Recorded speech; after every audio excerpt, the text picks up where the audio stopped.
جی علی بھائی، سب سے پہلا سوال آیا ہے کہ واقعہ ہرہ کیا ہے؟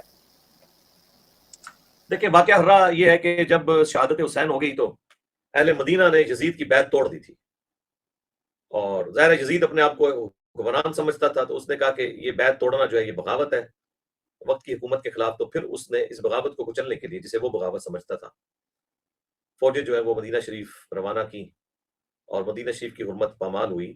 بخاری مسلم دونوں میں واقعہ ہرہ کا ذکر موجود ہے. عبداللہ بن عمر اس حق میں نہیں تھے کہ یزید کی بیعت توڑی جائے. یہ لادہ بات ہے کہ موت کے وقت مجموع الزوائد اور المستدرک للحاکم میں آتا ہے کہ وہ کہتے ہیں کہ مجھے پوری زندگی کسی نیک امال کے چھوٹنے کا غم نہیں کہ مجھ سے کبھی چھوٹا ہو، سوائے یہ کہ مجھے علی کے ساتھ مل کر باغیوں کے خلاف قتال کرنا چاہیے تھا.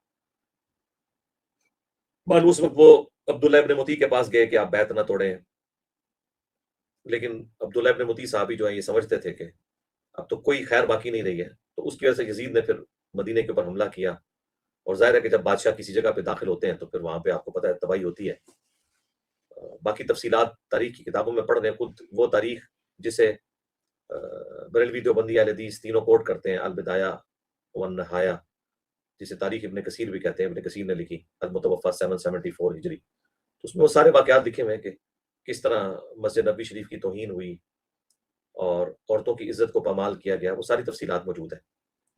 اس کے بعد پھر چونکہ اہل مکہ نے بھی بیعت توڑ دی تھی، پھر مکے کی طرف گئے، اور صحیح مسلم میں آتا ہے کہ منجنیق سے حملہ کیا خانہ کعبہ کے اوپر، اس میں غلاف کعبہ بھی جلا، خانہ کعبہ کی ایک دیوار بھی ڈیمیج ہو گئی. بعد میں پھر حضرت عبداللہ ابن زبیر نے اسے تعمیر کروایا، کیونکہ اسی دوران یزید پھر مر گیا تھا.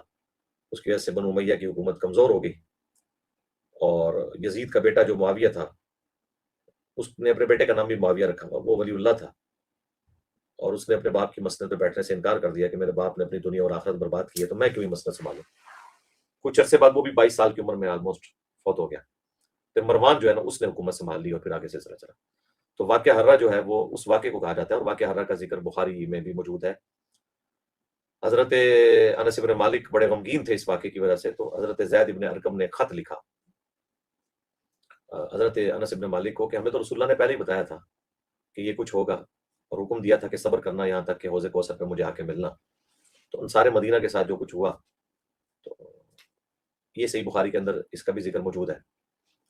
اور اسی حدیث میں صحیح بخاری کے آتا ہے کہ حضرت انس بن مالک کہتے ہیں کہ یہ زید بن ارقم وہی ہیں جن کی تائید میں اللہ تعالیٰ نے سورۃ المنافقون کی آیات نازل کی تھی کہ عبداللہ بن ابی نے یہ کہا تھا کہ جب ہم عزت والے مدینے میں داخل ہوں گے تو وہاں سے ذلیلوں کو نکال دیں گے، اور نعوذ باللہ رسول اللہ اور صحابہ کرام کے لیے ذلیل کا ورڈ اس نے یوز کیا تھا. نبی اسلام کے بلانے پہ وہ مکر گیا، پھر اللہ تعالیٰ نے زید بن ارقم کی تائید میں قرآن کی آیات نازل کی. تو یہ پوری حدیث موجود ہے. اس واقعے کو واقعہ ہرہ کہا جاتا ہے.